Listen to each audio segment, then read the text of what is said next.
ప్రియులారా, శరీరానికైన గాయాలు 4 దినాల్లో మాడిపోతాయి, లేదా వారం రోజులు, లేదా 10 రోజులు, 15, 20 నెల మానిపోతాయి. కానీ మనసుకు గాయమైతే చచ్చిందాకా పోదది. మనుషులు రకరకాలుగా శత్రువు చేత గాయపరచబడిన అనుభవాల్లో ఉంటారు. ఉదాహరణకి, తమ జీవితంలో తమకు ఎదురైనటువంటి ఒత్తిళ్లను బట్టి, పరిస్థితులను బట్టి కొంతమంది గాయపడిపోతారు.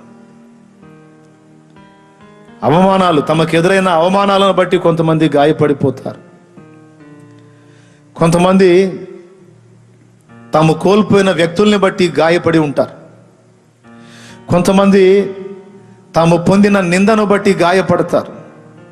కొంతమంది మనుషుల మాటలను బట్టి గాయపడతారు.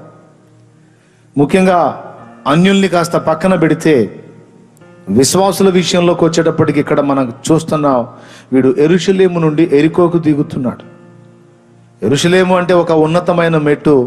ఆ మెట్టులో నుండి ఎరికో అంటే మీకు తెలుసు కదా, ఎరికో ప్రాకారాలే కదా వాళ్ళు స్తుతించి కూల్చేసింది.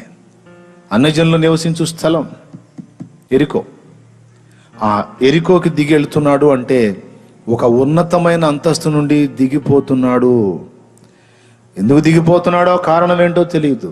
ఒక మాట నన్ను చెప్పనివ్వండి, ఆత్మీయ జీవితంలో అన్ని సందర్భాల్లో పైకి ఎక్కిపోవటమే కాదు, కొన్నిసార్లు దిగిపోయిన అనుభవాలు కూడా మనం ఎదుర్కొంటాం.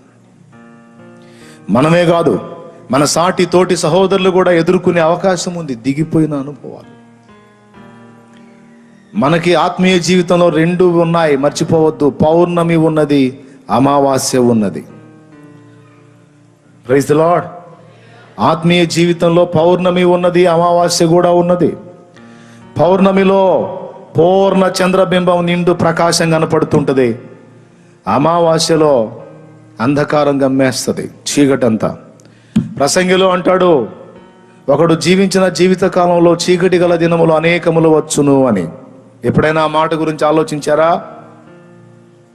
ఒకడు జీవించిన జీవితంలో అన్ని వెలుగు సంబంధమైన దినములే ఉండవు, చీకటి గల దినములు అనేకములు వచ్చును. 1 కాదు, 2 కాదు, అనేకములు. ఎక్కడుందో చూస్తారా? ప్రసంగి గ్రంథము 11:8. Very good. చూడు, ఒకడు చాలా సంవత్సరములు బ్రతికిన ఎడలా చీకటి గల దినములు అనేకములు వచ్చునని ఎరిగి ఉండి సంతోషముగా ఉండవలెను. అది పిల్లరా, అన్ని దినాలు వెలుగు దినాలే కాదు, అనేకమైన చీకటి దినాలు కూడా వస్తాయి అన్నాడు. ఎప్పుడూ సర్వ సమృద్ధి నివసించడమే కాదు, కొన్నిసార్లు లేమి ఎదురైద్ది ఇంట్లో. మరి తినేదానికి లేకుండా పోయే దినాలు వెలుగు దినాలా, చీకటి దినాలా చెప్పండి? రైట్. ఎప్పుడు ప్రశంసలే కాదు, భయంకరమైన నిందా ప్రచారాలు, తృణీకారాలు, తిరస్కారాలు, అవమానాలు కూడా ఎదురవుతున్నాయి అన్నాడు. ఇవి వెలుగు దినాలా, చీకటి దినాలా? మనుష్యుని ఆలోచనతో పోల్చుకుంటే ప్రశంసతో నడిచిపోతున్న దినాలేమో వెలుగు దినాలు. వాళ్ళ చేత వీళ్ల చేత నిందల పాలై అవమానపరచబడి నలుగురిలో ఆరడిపరచబడినటువంటి జీవితం ఎదుర్కొన్నట్టయితే ఖచ్చితంగా మనం ఫీల్ అవుతాం, అవి చీకటి దినములే. అవునా కాదా? మనుషులు ప్రశంసించే వెలుగు దినాలైతే మనుషులు నిందించేవి, నిందల పాలు చేసేవి. రైట్. ఆత్మీయ జీవితంలో ఎక్కడా అడుగులు జారకుండా మెట్టుకు పై మెట్టుకు ఎక్కుతూ ఉండే రోజులే కాదు, ఆల్రెడీ ఉన్న మెట్టు నుండి పడిపోయే దినాలు కూడా వస్తాయి. దీన్ని మర్చిపోకూడదు. కొంతమంది ఫీల్ అవుతారు, నేను అలాగే ఎక్కిపోతా ఉన్నాను, ఇంకెక్కడ దిగిపోను, ఎక్కడ పడిపోనని. కానీ వాక్యం ఏం చెబుతుందో తెలుసా?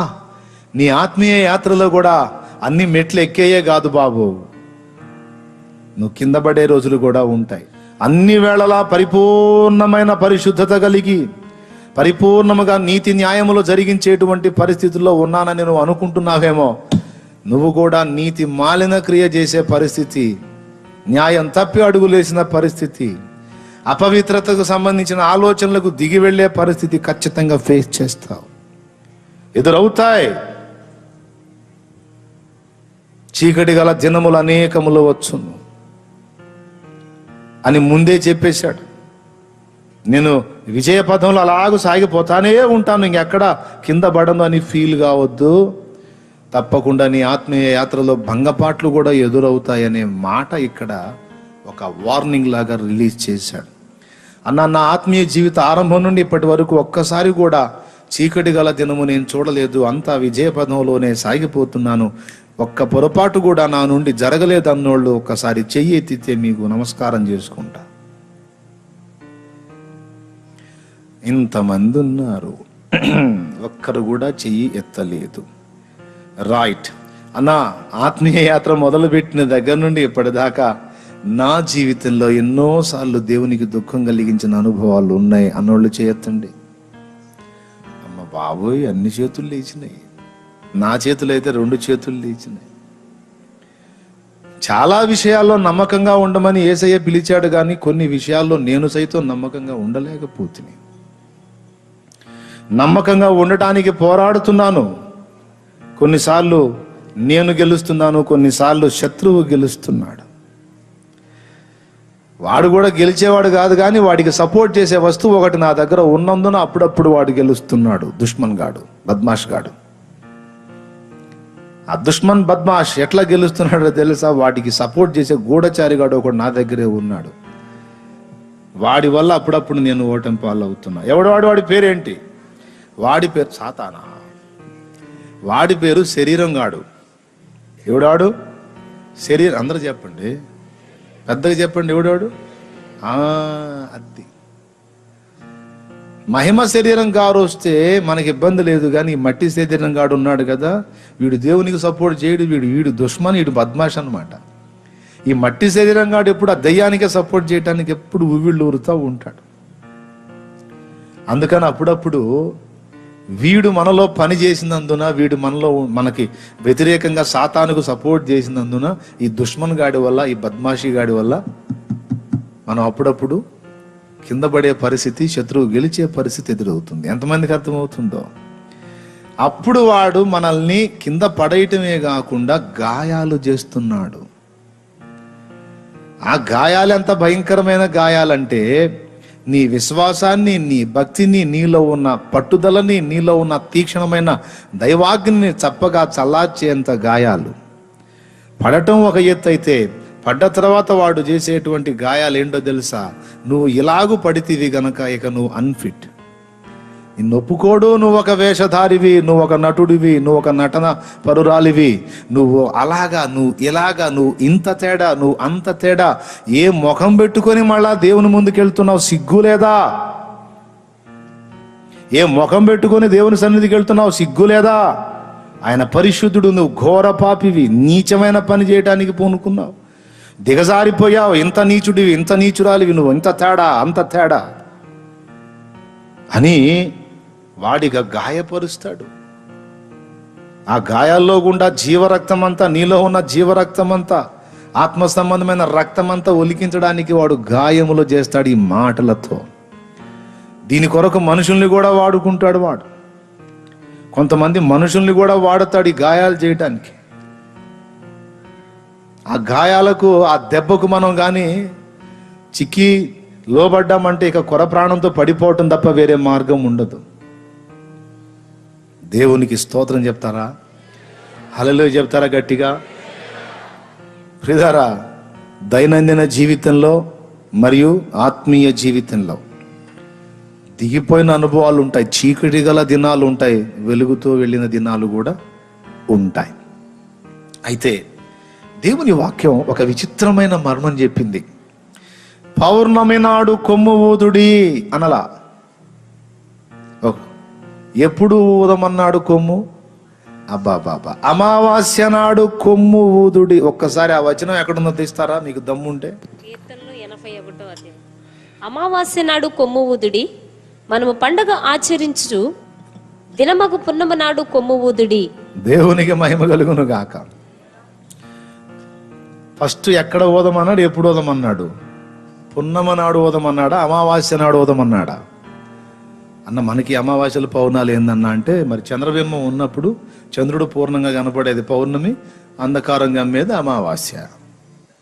ఏం జాతకాలు కాదు, చిలక ప్రశ్నలు అంతకన్నా కాదు. మళ్ళీ మీరు ఇంకో రకంగా అనుకోకండి. అందరూ జాగ్రత్తగా వింటున్నారా? అర్థమవుతుందని నేను చెప్పేది?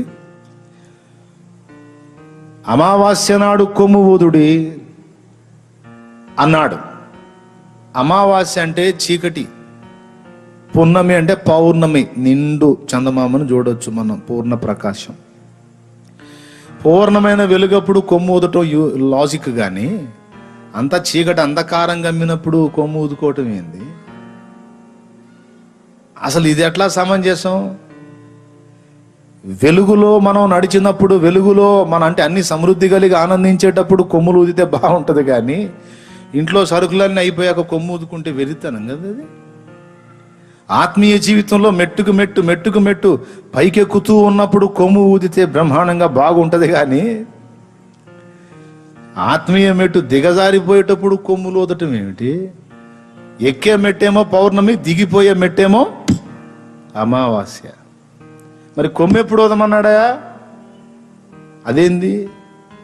పౌర్ణమి కదా ఊదాలి, వెలుగులో కదా. ప్రశంసల జల్లులు కురుస్తున్నప్పుడు, ప్రజలు మనల్ని గొప్పగా పొగిడి మహిమపరిచి ఘనపరుస్తున్నప్పుడు సహజంగా మనం కొమ్మూదడానికి ట్రై చేస్తాం. కానీ దేవుని వాక్యం అంటుంది, నీవు నిందల పాలైనప్పుడు కొమ్మూదు అన్నాడు. అవమానాల పాలైనప్పుడు కొమ్మూదు, అప్పుల పాలైనప్పుడు కొమ్మూదు, ఆత్మీయతలో కింద పడ్డప్పుడు కొమ్మూదు. ఏంటి రివర్సు? ఏమీ లేదు, సింపుల్. పౌర్ణానికి అమావాస్యకి చిన్న వ్యత్యాసం ఉంది. ఆ పౌర్ణమి అంటేనేమో ఇక రాబోతున్న రోజులన్నీ అమావాస్యకు దగ్గరగా వచ్చే రోజులు. మళ్ళీ చెప్తున్నా, పౌర్ణమి అంటే పూర్ణచంద్రుడు కనపడేటువంటి సమయం. తమ్ముడా, పూర్ణచంద్రుడు కనపడ్డ తర్వాత ఇక మరుసటి రోజు నుంచి ఏం జరిగిద్ది? చిన్నగా మళ్ళా కొంచెం అంధకారం గమ్మటం మొదలు పెట్టిద్ది. అవునా కాదా? రైట్. అదే అమావాస్యలో అసలు చంద్రబింబమే పూర్తిగా కనబడకుండా మరుగైపోయి చిమ్మ చీకటి అయిపోతుంది కదా. దాన్ని ఎలా అర్థం చేసుకుందామంటే, ఈ చీకటి గల దినము దాటిన తరువాత క్రమక్రమంగా వెలుగు రాబోతుంది. చిక్కటి చీకటి కమ్మేసిందా, చిమ్మ చీకటి కమ్మేసిందా? అట్లయితే ఇక ఇప్పుడు కొమ్ము తీసుకోమన్నాడు. ఎందుకు తెలుసా? ఇక రాబోతున్న రోజులు నీకు విడుదల రోజులు, విడుదల సంవత్సరాలు, విడుదల దినములు. క్రమక్రమంగా నువ్వు వెలుగును పొంది చేజరిల్లే రోజులో అందుకెత్తమన్నాడు. అమావాస్య నాడు కొమ్ము ఊదమన్నాడు, పౌర్ణమి నాడు కూడా ఊదమన్నాడు. అయితే ముందు చెప్పింది అమావాస్య నాడు. ఎందుకు అమావాస్య నాడు అంటే, ఆత్మీయ జీవితంలో దిగిపోయిన భక్తుడా, కింద పడిపోయి కుమిలిపోతున్నావా? దేవుని మహిమ నీ మీదకి వస్తుంది. ఇదిగో లేచి నువ్వు తేజరిల్లబోతున్నావు. రకరకాల సమస్యలతో కొట్టబడి, గాయపరచబడి, చిక్కటి చీకట్లో కుమిలిపోతున్నావా బిడ్డా? ఇదిగో నీకు విడుదల దినములు సమీపమైన. ఇక నుంచి నీకు క్రమక్రమంగా రోజు కొంత వెలుగు కనపడింది. నీ పరిస్థితి మెరుగవుతుంది. అందుకే చెప్పాడు, చీకటి గల దినములు అనేకములు వచ్చునని ఎరిగి ఉండి సంతోషించమన్నాడు. అరే, చీకటి గల దినాలు వస్తే సంతోషం ఎక్కడ ఉంటుంది సార్? నువ్వేమో కబురేమో బ్యాడ్ న్యూస్ చెబుతున్నావు, మాకేమో హ్యాపీగా ఉండండి అని సంతోషం చెప్తున్నారు. సమస్యలు చెప్పి సంతోషం ఎక్కడి నుంచి వస్తుందా అంటే చెప్తున్నాడు, చీకటి అమావాస్య కమ్మింది అంటే ఇక రాబోతున్న రోజులన్నీ విడుదల దినములు. ఆవరించిన చీకటి క్రమక్రమంగా తరిగిపోయి ఇక వెలుగు నీకు క్రమక్రమంగా బయలుపడుతుంది. నువ్వు తేజరిల్లుతావు. కాబట్టి దాన్ని బట్టి నువ్వు సంతోషించమన్నాడు.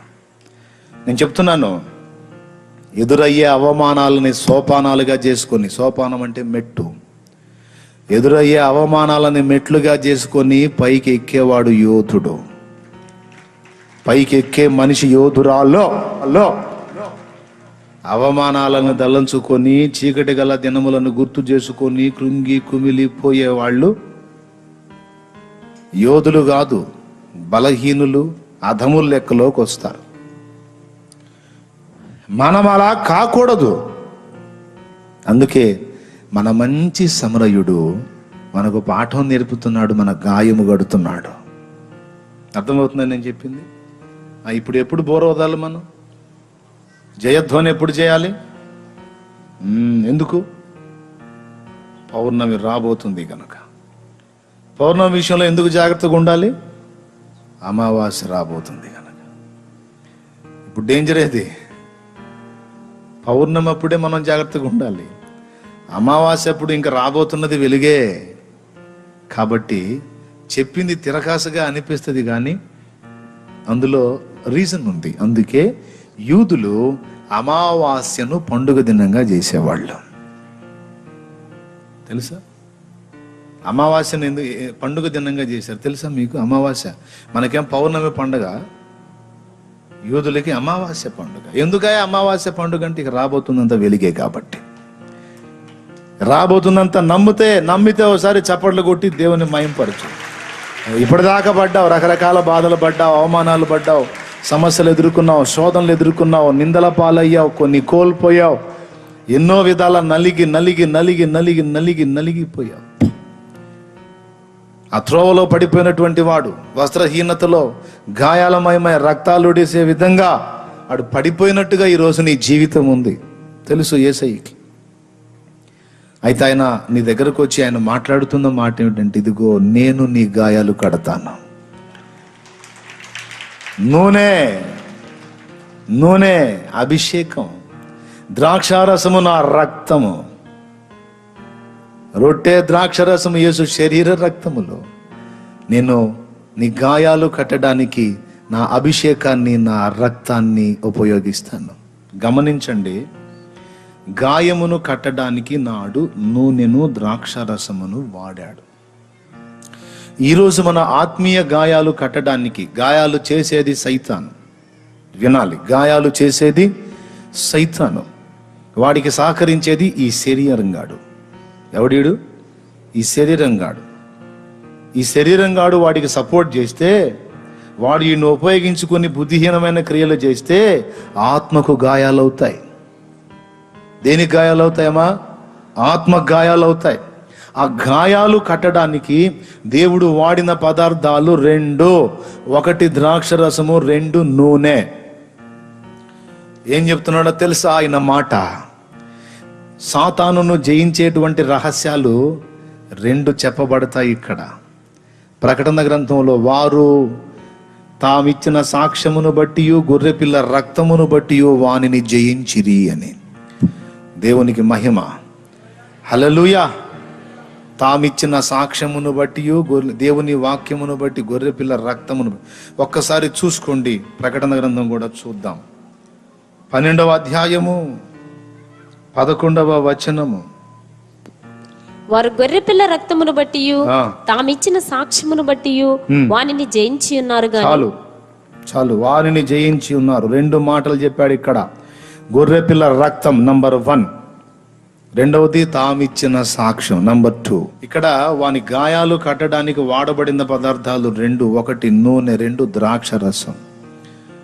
నూనె ద్రాక్షరసం వేస్తే గాయం మానిపోతుంది, శరీర సంబంధమైన గాయం. ఆత్మ సంబంధమైన గాయం మానడానికి కూడా ఆ రెండే అవసరం. ద్రాక్షరసము యేసు రక్తమునకు సాదృశ్యము, నూనె పరిశుద్ధాత్మ అభిషేకమునకు సాదృశ్యము. ఉదాహరణకి ఇప్పుడు వారు తామిచ్చిన సాక్ష్యమును బట్టి అన్నాడు. సాక్ష్యానికి అభిషేకానికి పొంతన లేదు కదా అని మీకు ధర్మ సందేహం రావచ్చు. సమాధానం ఇదిగో, అపోస్తల కార్యము 1:8. ఎప్పుడు సాక్షులుగా ఉంటారన్నాడు? ఎప్పుడు సాక్ష్యం ఇవ్వగలరు అన్నాడు? సమాజానికైనా, నీ మనసాక్షికైనా, సైతానుకైనా. ఎప్పుడు మీరు సాక్ష్యం ఇవ్వగలరు అంటే, నా ఆత్మాభిషేకం మీ మీదికి వచ్చినప్పుడు అని ఉంటుంది. చూడండి, అపోస్తల కార్యములు 1వ అధ్యాయం 8వ వచనం. ఆయనను పరిశుద్ధాత్మ మీ మీదికి వచ్చినప్పుడు మీరు శక్తి నొందెదరు గనుక యూదయ, సమరయ, యెరూషలేమందంతటా భూ దిగంతముల వరకు నాకు సాక్షులై ఉందురు. దేవునికి స్తోత్రం చెప్తారా? సాక్ష్యం ఒకటి ఇవ్వాలి అంటే ఎప్పుడు సాధ్యమైద్దది?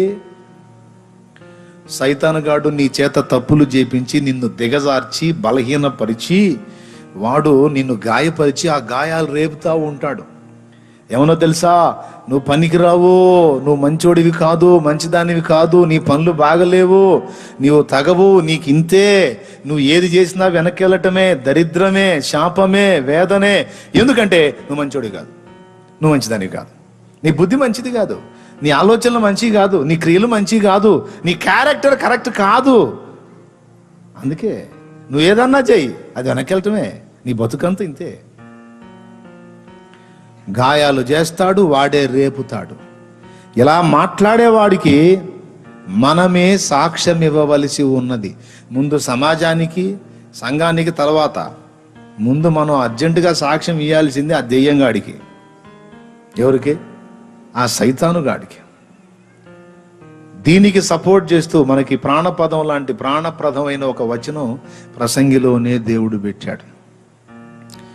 ఏమని పెట్టాడో తెలుసా? ప్రసంగి గ్రంథము 7వ అధ్యాయము 16వ వచనం చదువు తల్లి, సరిపోతుంది. అధికముగా నీతిమంతుడువై ఉండకుము. అది దాన్ని రౌండ్ చేయాలి. అక్కడే ఉంది సాతాను కుట్ర. కొట్టు, దాన్ని రౌండ్ కొట్టు. అధికముగా నీతిమంతుడవై ఉండకము, అధికముగా జ్ఞానివి కాకుము, నిన్ను నీవేళ నాశనము చేసుకుందువు. ఈ అధికమైన నీతిని మనం కలిగి ఉండుట ద్వారా ఎవడో నాశనం చేయటం కాదట, మనల్ని మనమే నాశనం చేసుకునే భయంకర ప్రమాదం ఉందట. ఎదుటోడు మనల్ని నాశనం చేయటం వేరు, మనకు మనమే నిప్పు పెట్టుకోవటం వేరు. ఇది మరీ దారుణం. ఓ రకంగా చెప్పాలంటే అదొక సైకోయిజం అన్నమాట. మనల్ని మనమే నాశనం అది ఎట్ట చేసుకుంటాం? కానీ ఈ పాయింట్ మిస్ అయితే మనం పిచ్చోళ్ళంలాగా మారిపోతామట.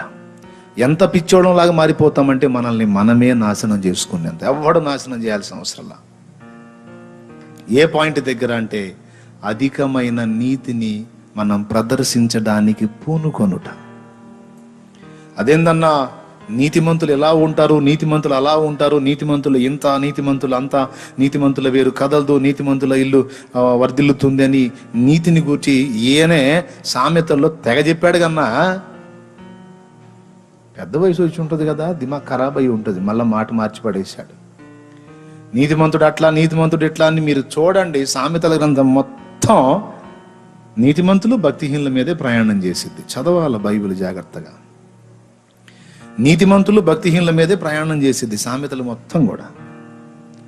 మరి నీతిని అంత చక్కగా ప్రశంసించి మళ్ళా ఈ ప్రసంగిలోకి వచ్చేటప్పటికి అధికముగా నీతిమంతుడై ఉండుకు అని మాట్లాడతాడు. ఏమిటి అంటే అక్కడే ఉంది ఒక భయంకరమైన మెలిక. దాన్నే మనం గుర్తుపట్టాలి. ఏంటంటే సైతాను మన చేత ఈ శరీరాన్ని ఆధారం చేసుకొని కొన్ని బుద్ధిహీనమైన క్రియలు చేయించి అవి మన ద్వారా జరిగిన తరువాత వాడే కొన్ని దయాలను మన చుట్టూ రౌండ్ చేయించి వాటి చేత మనకు పదే పదే ఏం చెప్పిస్తాడంటే, దేవుని ఎదుట నీ క్రియలు సరైనవి కావు, నువ్వు ఇంత తేడా, నువ్వు అంత తేడా, నువ్వు ఇంత తప్పుడోడివి, నువ్వు ఇంత తప్పుడు దానివి, నువ్వు ఇన్ని నీచమైన పనులు చేశావు, నువ్వు ఇంత దోషివి, ఇంత అపవిత్రుడివి, ఇంత అపవిత్రురాలివి, అందుకే నీకంతా దరిద్రమే,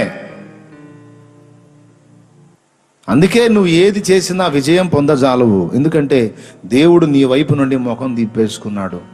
దేవుడు నిన్ను అసహించుకుంటున్నాడు. ఎట్లా ఒప్పుకుంటాడు? ఎక్కడ నీ దగ్గర నీతేది, పరిశుద్ధతేది, క్రమమేది, క్రమశిక్షణేది, భక్తేది?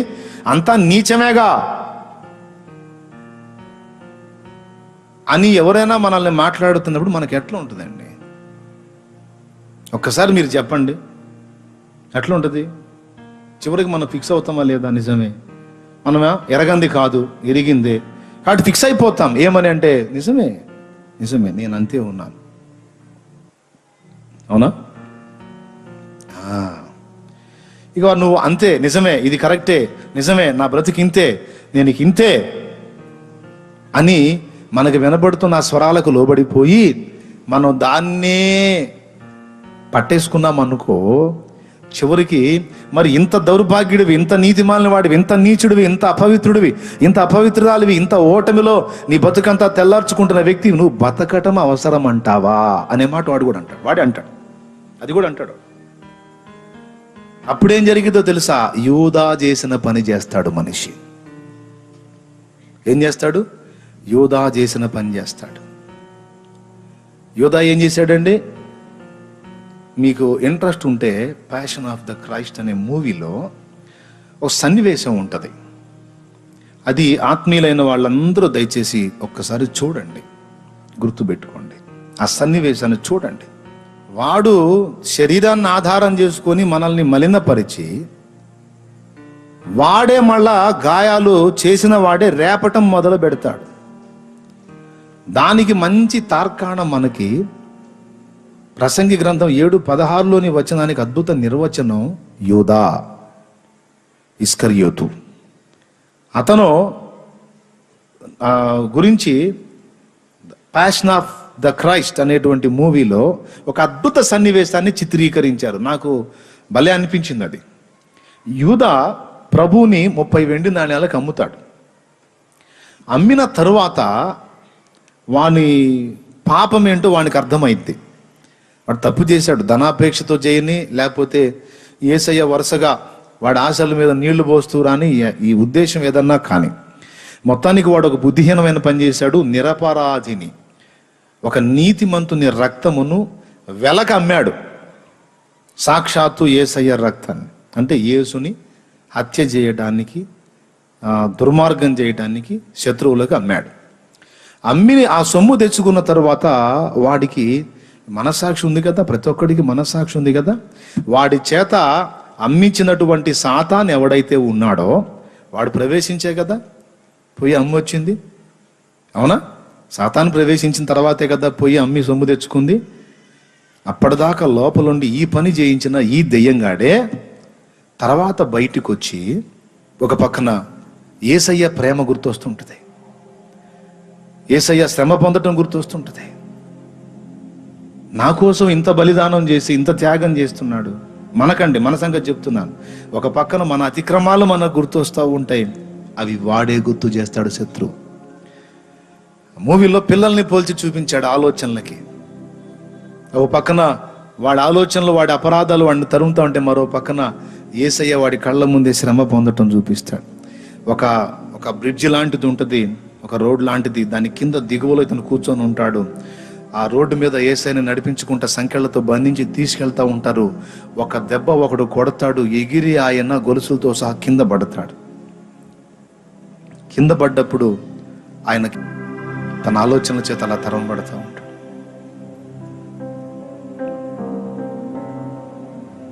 నా పాపం నన్ను తరుమగా, నా ప్రాణము తల్లడిల్లగా, నీ చెంతకు చేరినానయ్యా, నీ శరణే కోరినానయ్యా.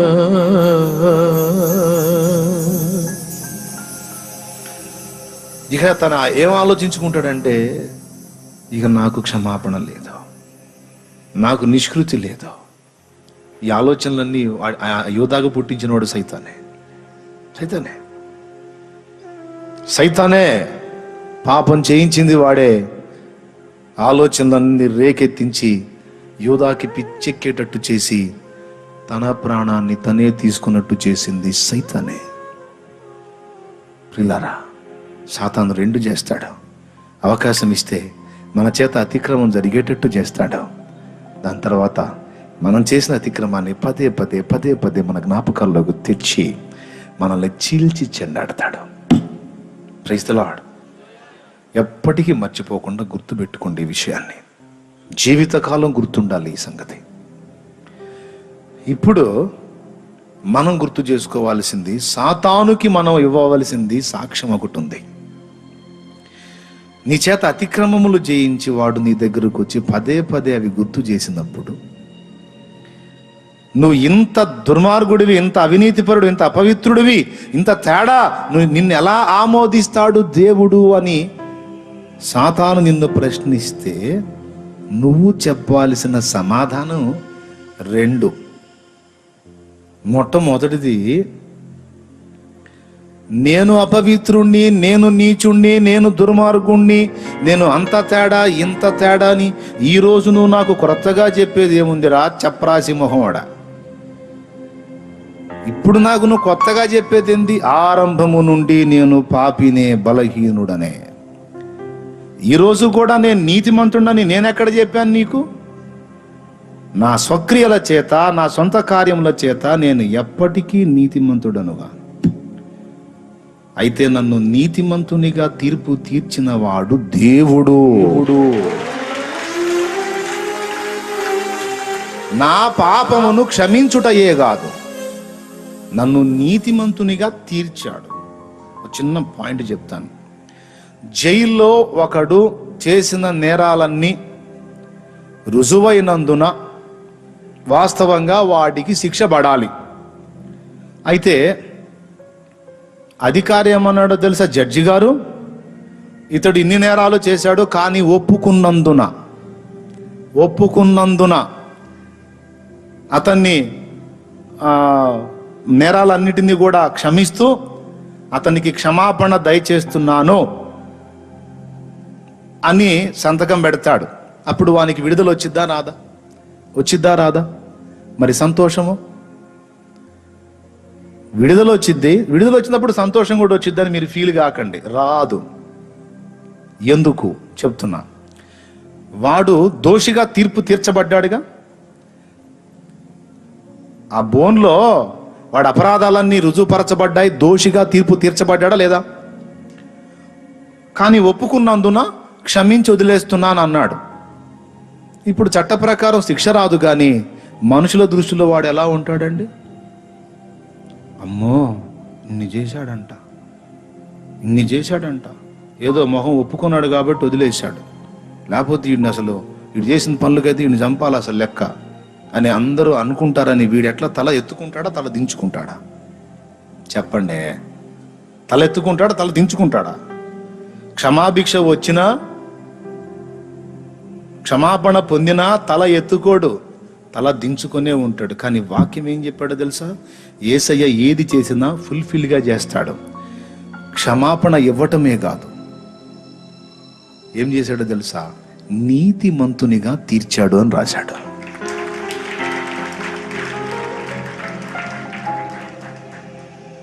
వీడు నేరస్తుడు, నేరాలు చేశాడు, కానీ చేసింది వీడు కాదు. వీడు మంచోడే, కానీ నేరం చేసింది వీడు కాదు. వీడు మంచోడే, వీడు నీతిమంతుడే. వాడు చేసిన నేరాలన్నీ మరొకరి మీదకి నేను ట్రాన్స్ఫర్ చేస్తున్నాను. ఇదిగో ఇప్పుడు వీడు నీతిమంతుడని. క్షమాభిక్ష అంటే పాపమును ఒప్పుకున్నప్పుడు క్షమించటమే కాదు, ఇతడు ఏ పాపము లేని నీతిమంతుడు అని కూడా రాసి సంతకం పెట్టేశాడు యేసయ్య దేవుడు. క్షమించటం వేరు, నీతిమంతునిగా తీర్చటం వేరండి. ఎంతమందికి అర్థమైందో మరి? ఒట్టి క్షమాపణ అయితే తల దించుకునే ఉంటాడు, కానీ నీతిమంతునిగా తీర్చితే తల ఎత్తుకోగలుగుతాడు. ఆ కృప లభించింది క్రీస్తు యేసునందు మనకి. ఇప్పుడు ఏం చేశాడు? నీతిమంతునిగా తీర్చాడు. ఇది మనం వాడికి చెప్పాలి. ఒరే అబ్బాయి, ఒరే లూసిఫరు, ఒసే దయ్యాలారా, ఏం చెప్పాలి? ఒరే దయ్యాలారా, మీరు ఈరోజు నన్ను స్పెషల్గా నువ్వు నీ తప్పావు, నువ్వు తేడా, నువ్వు అది, నువ్వు ఇది అనేది ఏందిరా? అసలు ఫస్ట్ నుంచి నేను అదే. నేను మొదట నుండి పాపినే, కానీ నా అతిక్రమములన్నిటిని కూడా సిలువ పైన నా యేసు మోసి నన్ను నీతిమంతునిగా తీర్చి, నన్ను నీతిమంతుడు అన్నది ఆయన. అసలు మా నాయన నన్ను నీతిమంతుడు అని రాసి సంతకం పెడితే నువ్వెవడివిరా నన్ను దోషనడానికి? అసలు నువ్వెవరివి? ఇలాగ మనం వాడికి సమాధానం చెప్పాలి. మనల్ని నీతిమంతులుగా తీర్చింది ఎవరు? దేవుడు. మీకు అర్థం కావడానికి ఇంకొక టైపులో చెప్తా, ఇప్పుడు సూపర్గా అర్థమైద్ది. ఇప్పుడు ఉదాహరణకి దేవుడు ఉన్నాడు, మనం ఉన్నాం. మనం దోషం చేశాం, అతిక్రమం చేశాం, ఏదో మనసుకు గాయం అయిపోయింది. సైతాను రేపుతున్నాడు, నువ్వు తేడా, నువ్వు అది, నువ్వు ఇది. అసలు ఎంత పరిశుద్ధంగా ఉండాలి, ఎంత పవిత్రంగా ఉండాలి, నోరు ఎంత బాగుండాలి, క్రియలు ఎంత బాగుండాలి, అసలు నువ్వేంది ఇంత చండాలంగా ఉన్నావు, అసలు నువ్వు ఇంత బలహీనుడు వేంది, ఇంత బలహీనురాలు వేందని వాడు గాయాలు రేపుతున్నాడు. ఏం చేయాలి? వెంటనే యేసయ్య స్వరం పిలిచింది, నా యొద్దకు పరిగెత్తు, త్వరగా పరిగెత్తు, వాడికి స్థానం ఇవ్వబాకు, నా దగ్గరకు పరిగెత్తు అని పిలిచాడు. పరిగెత్తావు, మోకాళ్ళు ఏడ్చావు, పశ్చాత్తాపడ్డావు, క్షమాపణ కోరావు. ఓకే, నేను క్షమిస్తున్నాను అని ఆయన చెప్పాడు. అప్పుడేం చేయాలా? నీతిమంతునిగా తీర్చని వెళ్ళు అన్నాడు. అప్పుడేం చేయాలా? ఏం చేయాలా? యేసయ్యా నీ కృతజ్ఞతలన్నీ సంతోషంగా స్తుతించి సంతోషిస్తూ రక్షణానందంతో వెళ్ళిపోవాలి హ్యాపీగా. కానీ కొంతమంది ఎట్లుంటారో తెలుసా? దేవుడు జడ్జిమెంట్లో తీర్పు తీరుస్తాడు, నువ్వు నీతిమంతుడివిలే పోరా అంటాడు. ఏంటి నీతిమంతుడు ప్రభువా? అసలు నేను ఎంత పాపినో నీకు తెలుసా? చాలా పాపిని ప్రభువా. సరేరా, నువ్వు పాపివే, ఒప్పుకున్నావు, ఏడిచావు, మొత్తుకున్నావు, నా జాలి కలిగింది, నా కనికరం కలిగింది, నేను క్షమిస్తున్నా, నిన్ను వదిలేస్తున్నా. ఇప్పుడు నువ్వు పాపివి కాదు, నీతిమంతుడు అని నేనే సంతకం పెట్టాను, నువ్వు పో ఇక ప్రశాంతంగా పోంటే. ఏంటి ప్రభువా? ఏంటి సంతకం పెట్టేది ఏంటి ప్రభువా? నాలంటోడు అసలు క్షమార్హుడేనా ప్రభువా? ఒరే, నేను క్షమించారా? నువ్వు క్షమార్హుడవు కాదు తెలుసు, అయినా నా ప్రేమను బట్టి, నా కృపను బట్టి నేను క్షమించా, పోరా. ఏంటి ప్రభా పోయేది? తప్పు ప్రభా, తప్పు. నేను శిక్షార్హుడే ప్రభా, నేను ఇలానే ఉండాలి ప్రభా, నేను ఇంకా ఇదైపోవాలి ప్రభా అన్నాడు అనుకో. అప్పుడు వీడు దేవుని కన్నా నీతిమంతుడు అన్నమాట. ఇప్పుడు అర్థమైంది మీకు. ఎంతమందికి అర్థమైందో? ఏమర్థమైంది? అది అధికముగా నీతిమంతుడివై ఉండకు అంటే ఏం చెప్పాడు దేవుడు? అరే నిన్ను క్షమించాను, నీ ఖాతా అంతా వేరే దానిలో రాశాను, అదంతా నేను బ్యాలెన్స్ చేశాను, దానికి ఎప్పుడో వెల చెల్లించబడింది, అదంతా రద్దయిపోయింది, నువ్వు మంచోడివి పోరా, నువ్వు నీతిమంతుడివి అన్నాడు. వీడేమంటున్నాడు? నన్ను వదిలేస్తానంటావేంటయ్యా, నేను చావాలి, నాలాంటోడు బతకూడదు ప్రభా, చంపేయి అని పదే అంటే విసుగు పుట్టి తీసుకెళ్ళి ఊరేసేయండి అంటాడు. ఎందుకు ప్రభా అంటే, నువ్వు నాకంటే మంచోడిరా, నీలాంటి మంచోడు బతకూడదు. నువ్వు నాకంటే మంచిదానివమ్మా, నీలాంటి మంచిది బతకూడదు, సావాలి పదా. నీవు పాపివని నాకు తెలుసు, బలహీన ఘటమని నాకు తెలుసు, చంచల బుద్ధిని నాకు తెలుసు.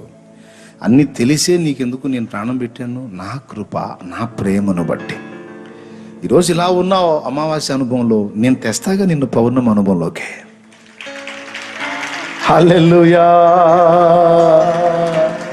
స్తోత్రము.